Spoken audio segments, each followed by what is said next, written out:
Publication aujourd'hui du rapport annuel du Secours catholique, une sorte d'état des lieux sur l'état de la pauvreté en France. Bonjour Héloïse Hazard. Bonjour. Vous êtes en charge du plaidoyer, animatrice au Secours catholique dans le diocèse de Lille. Samuel Prieur, bonjour. Bonjour. Vous en êtes le délégué diocésain. Donc depuis 30 ans, le Secours catholique publie cet état des lieux très, très précis, une sorte de baromètre de la pauvreté dans le pays. D'abord, qu'est-ce qu'on y apprend ? Alors, cette année, c'est en effet les 30 ans du rapport statistique. Le premier rapport est sorti en 1994, suite à la définition par le gouvernement de l'époque, Balladur, de donner aux associations la primeur d'analyser et d'accompagner les personnes en précarité. Et donc là, cette année, ça fait 30 ans que ce rapport sort et nous permet de dégager des grandes tendances sur l'évolution des types de pauvreté. Alors venons-en à ces grandes tendances. Qu'est-ce que ça donne ? Quelles sont les nouvelles pauvretés ? Alors, ce qu'on constate, c'est qu'il y a de plus en plus de personnes qui ont des gros problèmes de santé ou de handicap, des personnes qui, du fait des problématiques de santé, tombent dans la précarité, ce qui n'était pas forcément le cas avant. Donc, en 1994, on était à 15%, et aujourd'hui, on est à plus de 23% des personnes qu'on accompagne dans les accueils du secours. Quand vous dites les personnes qu'on accompagne, parce que quel est le travail du Secours catholique, Samuel ? En fait, tous les jours, nous accueillons dans nos 30 lieux dans le diocèse de Lille et partout dans les Hauts-de-France, dans les autres délégations du secours, des personnes qui ont besoin d'une aide.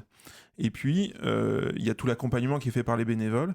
Et chaque année, on leur demande de faire un point de situation, ce qu'on appelle chez nous vulgairement une fiche statistique, qui est remontée et qui permet de vivre cette étude. Donc le rapport, c'est pas un rapport INSEE ou quelque chose fait par un sondage, c'est un rapport de réalité de ce que rencontre le Secours catholique tous les jours. Vous voulez dire que les près de 6000 situations dont on parle, elles sont dans ce rapport ? Tout à fait. Et il y en a 80 000 en France qui permettent de constituer ce rapport. Donc c'est 10 fois mieux qu'un rapport Ipsos. C'est 10 fois mieux qu'un rapport Ipsos. 650 bénévoles, 11 salariés. C'est le Secours catholique dans le diocèse de Lille. C'est à ça que ça ressemble. Tout à fait. L'une des particularités, c'est que le Secours catholique n'agit pas pour, mais avec. Qu'est-ce que ça veut dire par rapport à d'autres associations ? L'objectif aujourd'hui, c'est que dans nos accueils, à l'époque, on pouvait dire comme beaucoup d'associations humanitaires, on donne un don, on aide la personne ponctuellement, on la voit une fois et puis après elle repart et on ne sait pas ce qu'elle devient. Là, aujourd'hui, on essaie d'agir avec les personnes, donc autour d'ateliers, par exemple, collectifs. Il y a des groupes de convivialité qui permettent de rompre l'isolement social et de rendre acteurs aussi les personnes en précarité par des ateliers jardin, des ateliers cuisine et des personnes qui, avant, étaient peut-être accompagnées, avaient ouvert la porte du secours pour avoir une aide, aujourd'hui deviennent bénévoles. Depuis 30 ans, les mutations économiques, sociales, démographiques ainsi que les crises ont modifié évidemment les formes de pauvreté. La part des femmes et des mères isolées, c'est l'un des enseignements cette année, a fortement augmenté. Est-ce que vous le constatez aussi, vous ? Oui, et on le constate d'autant plus dans la délégation de Lille où on est à plus de 60% de personnes accompagnées qui sont des femmes. Et à l'échelle nationale, c'est 3/4 des mères isolées qui sont en situation d'extrême pauvreté. Comment vous le comprenez ? On comprend par une précarisation accrue des femmes et des enfants, puisque c'est aussi les enfants qui sont les premières victimes de la pauvreté aujourd'hui. 49% des personnes reçues au Secours catholique, finalement, sont des enfants. Une personne sur deux ? Oui. La part des travailleurs pauvres également a augmenté, ainsi que, une réalité, c'est qu'on est plus précaire à la campagne. Ça veut dire quoi ? En effet, donc au niveau des travailleurs pauvres, on constate qu'on reçoit plus de personnes qui aujourd'hui ont des CDI, ce qui n'était pas forcément le cas avant. Aujourd'hui, c'est 28% des personnes qu'on accompagne qui sont en CDI et on pouvait se dire qu'avoir un CDI, ça permettait de ne pas être dans une situation de précarité de par la stabilité de l'emploi. Or, aujourd'hui, on a de plus en plus de personnes en CDI qui sont en situation de pauvreté, qui n'arrivent pas à payer leurs factures. Ce que vous dites, c'est qu'un contrat de travail aujourd'hui n'est pas un passeport contre la pauvreté. Malheureusement, ce ne l'est plus. Non, et en rural, dans la question qui était posée, Le rural, à l'époque, permettait en tout cas d'avoir des terrains pour cultiver, etc. Et aujourd'hui, dans une vie rurale, aujourd'hui, il y a de plus en plus de difficultés qui s'accumulent. On va avoir des problèmes d'hébergement, déjà. On va avoir des problèmes de mobilité, surtout, qui vont enfermer dans la pauvreté. On en fait quoi une fois qu'on a ces données, ces réalités, cette extrême pauvreté, une fois qu'elle est ciblée, qu'elle est identifiée, qu'est-ce qu'on en fait? Eh ben, on l'écoute d'abord, hein, c'est important, et c'est ce qu'on dit au Secours catholique, le temps de l'écoute et de la parole des personnes, il est essentiel. Agir à partir des personnes en précarité, c'est écouter où sont leurs réels besoins.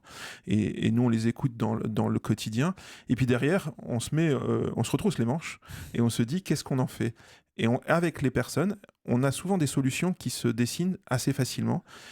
Parce qu'elles ont des ressources et il faut écouter ces ressources. Vous voulez dire que vous êtes un peu le déclic, le catalyseur d'énergie qui existe de toute manière, mais que vous êtes capable d'animer?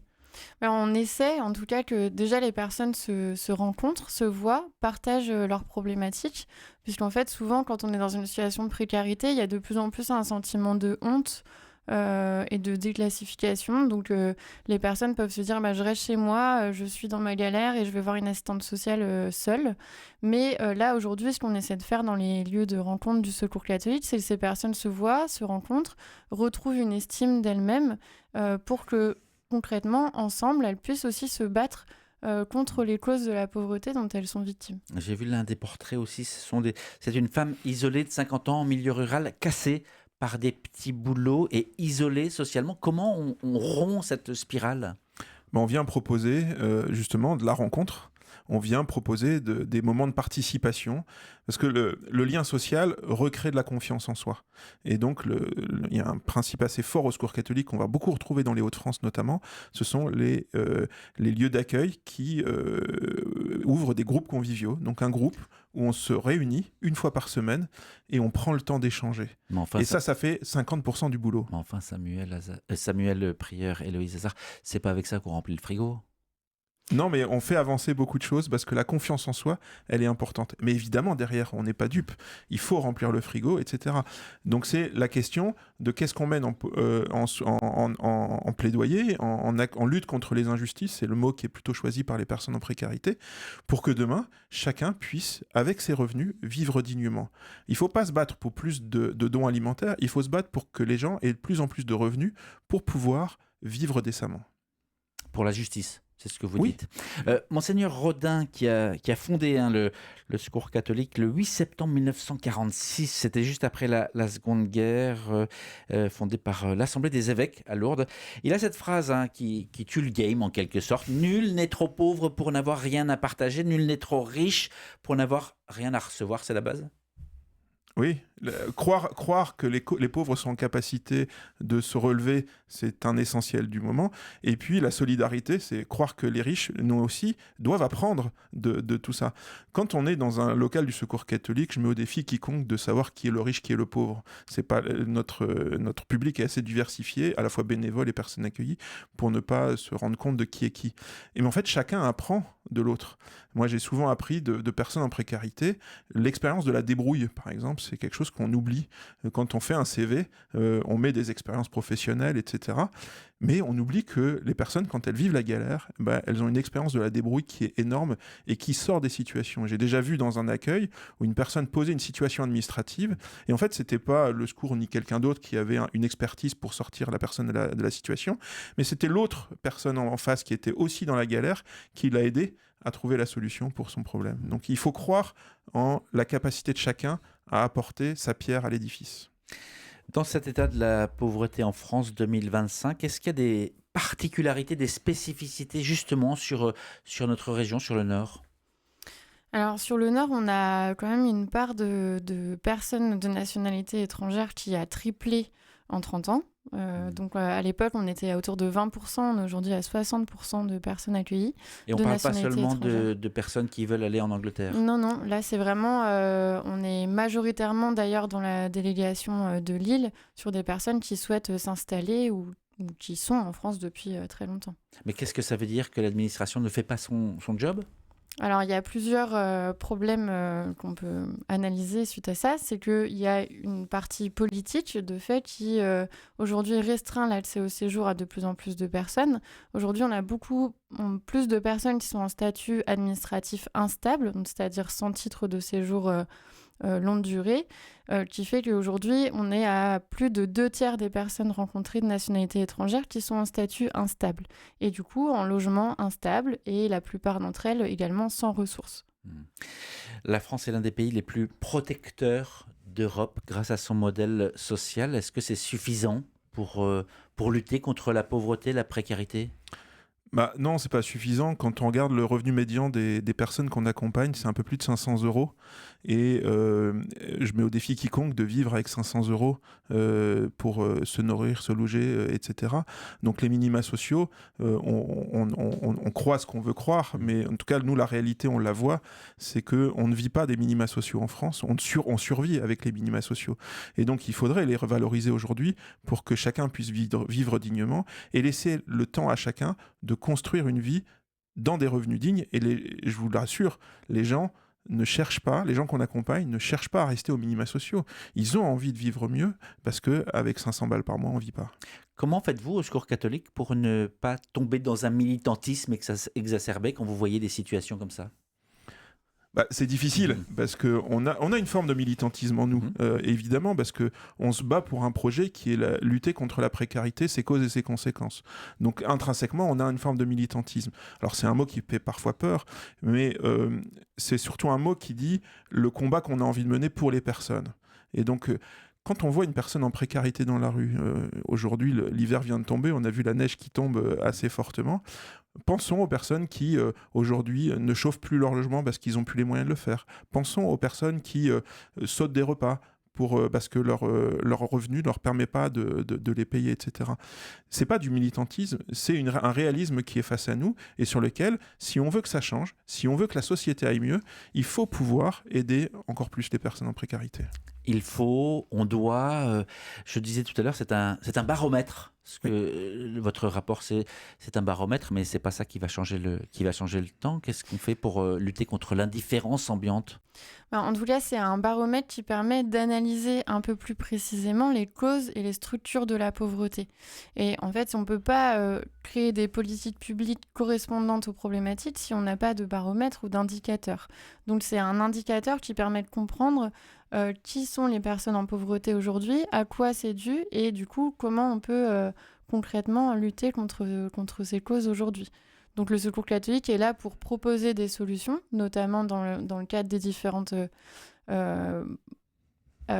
élections municipales, présidentielles. On fait un certain nombre de recommandations pour dire aujourd'hui le Secours catholique n'est pas là pour pallier aux carences de l'État, mais c'est bien à l'État de reprendre ses responsabilités et de donner les réponses adéquates. Alors, je reprends quelques chiffres. 23,8% des personnes rencontrées sont des femmes isolées. Et il y a ce chiffre de 39% des personnes rencontrées par le Secours catholique qui sont en situation d'impayés. Qu'est-ce que ça veut dire ? Qu'est-ce que c'est ? C'est malheureusement un constat qu'on fait de plus en plus et les montants sont importants. C'est environ l'impayé médian, c'est 650 euros. Donc les personnes, elles viennent nous voir quasiment en dernier recours quand elles ont essayé d'appeler, quand elles ont essayé de demander de l'aide, même dans le réseau familial, et qu'en fait, il n'y a plus de possibilité de payer. Et là, c'est pas des mots, c'est de l'argent qu'il faut. C'est clairement de l'argent. Donc aujourd'hui, le Secours consacre une partie des fonds et on remercie fortement les donateurs qui agissent concrètement chaque jour pour nous aider à ça. C'est des fonds qu'il faut. Parce que c'est pas, on va pas juste donner quelques euros aux personnes dans cette situation. Nous, notre objectif, c'est de les aider à sortir de la situation de précarité. Si j'ai une dette, c'est une épée de Damoclès sur la tête qui peut tomber à tout moment. Parce qu'on peut nous sortir de notre logement, couper l'électricité, couper l'eau, couper le gaz, mais c'est des éléments essentiels d'une vie de tous les jours. Et on va essayer d'aider la personne d'abord à régler cette dette en négociant soit avec les partenaires qui ont cette dette, mais aussi en allant chercher les causes de cette dette, en accompagnant les personnes dans le temps pour trouver les moyens de vivre à partir de ses propres revenus. Le Secours catholique, je le disais tout à l'heure, fondé en 1946, d'une volonté finalement de l'Église de France. Quels sont vos liens avec l'Église ? Est-ce que l'Église finance ? Quel est votre modèle économique ? Alors, vous avez fait le calcul, l'année prochaine, ce sera nos 80 ans. Donc, ça fait 80 ans qu'on est une association solide et reconnue en France. Elle existe exclusivement parce que les donateurs nous donnent chaque année suffisamment d'argent pour pouvoir faire vivre le projet. Donc, c'est 90% de nos finances qui arrivent. Vous vivez de dons. On vit de dons. On vit de dons et c'est essentiel. Et la générosité, elle est essentielle pour nous vivre aujourd'hui. Et puis, on essaye aussi de diversifier notre manière de vivre et de faire vivre le projet associatif. Et on va aussi chercher les politiques publiques parce qu'on essaye d'être logique avec nous-mêmes. On va leur demander des efforts sur des lois, des textes, etc.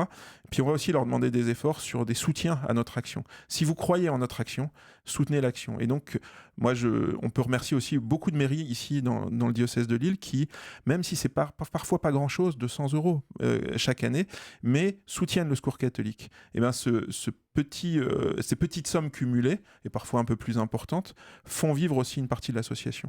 Et heureusement, des plus grosses structures, comme le département du Nord, nous soutiennent de mieux en mieux. Pour clore cet entretien, si on devait retenir 3 points de cet état de la pauvreté en France 2025 que le Secours catholique vient de publier, quels seraient-ils ? Eh bien, du coup, comme on en parlait tout à l'heure, qu'il y a de plus en plus de personnes qu'on rencontre qui ont des problématiques de santé ou de handicap, donc qui tombent dans la précarité du fait de problématiques de santé, que le fait de travailler ne permet pas de sortir de la pauvreté, bien au contraire même parfois, avec des CDI de plus en plus précaires, et que la pauvreté en milieu rural augmente également fortement, avec une demande en aide alimentaire qui a explosé ces dernières années. Samuel, le mot de la fin ? Soutenez le Secours catholique. En fait, il y a 3 manières de nous aider pour être un peu simple. D'abord, se renseigner sur la réalité de la précarité. Et je vous invite aussi à lire la dernière exhortation apostolique du pape qui nous en parle très très bien. Donc en tant que catholique, d'aller chercher cette information auprès des sources les plus fiables. La deuxième chose, c'est évidemment de nous soutenir financièrement. On a besoin de ces soutiens. On a besoin d'être soutenus et encore plus en ce moment parce que les politiques publiques ont du mal à nous soutenir. Et puis en devenant peut-être bénévole, parce que voilà, si ce qu'on a dit aujourd'hui vous intéresse, appelez le Secours catholique, allez sur notre site internet. Il y a forcément une antenne près de chez soi ? On a 30 lieux dans le diocèse de Lille, donc il y en a forcément un à moins de 10 km de chez vous. Voilà. Samuel Prieur, délégué diocésain du Secours catholique dans ce diocèse de Lille, Héloïse Hazard en charge de plaidoyer. Merci à tous les deux d'avoir pris le temps de venir répondre à ces questions. Merci beaucoup. L'entretien va être à retrouver sur la page YouTube d'RCF Hauts-de-France et sur le site rcf.fr Région Hauts-de-France.